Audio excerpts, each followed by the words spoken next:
One of the stories in the Indian epic Mahabharata begins with Arjuna asking Krishna why Karna is known to be more bounteous than me. In response, Krishna showed a gold mountain and asked Arjuna to distribute it to the people in a day. Arjuna went to the mountain and began to break the gold mountain rock by rock. He seemed to make little progress.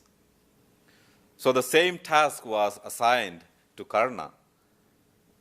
Karna provided people with tools to break the gold mountain and asked them to take what they needed.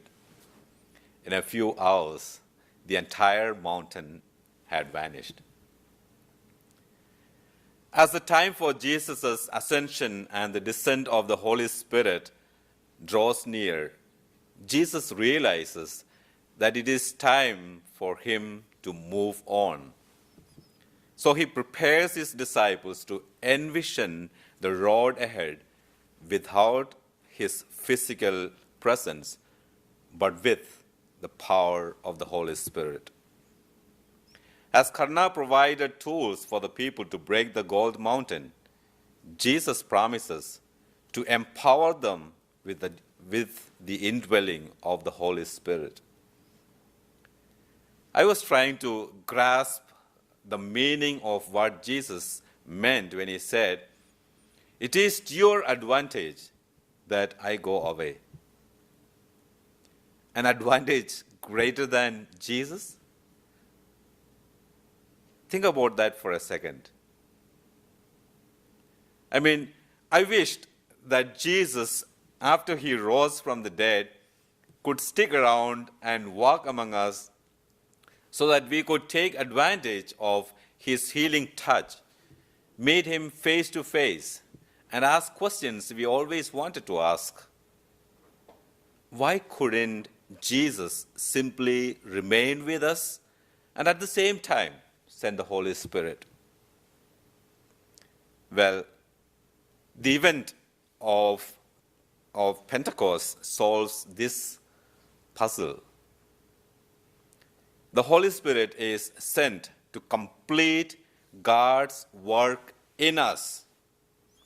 While Jesus takes on human flesh and becomes one of us, the Holy Spirit enters into humanity to dwell in each of us. We have the Holy Spirit dwelling in us and shares with us his gifts, his power, his life.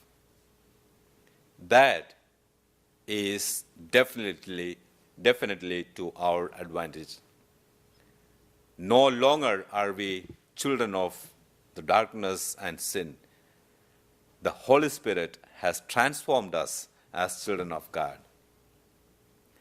That is the promise of Christ, and that is the promise of hope. Friends, at this difficult time of pandemic, we are puzzled like the disciples in today's gospel passage, unable to see the road ahead. We feel that everything is bearing down upon us. Can we trust him and his promise of the Holy Spirit to enlighten our hearts and show us the path ahead?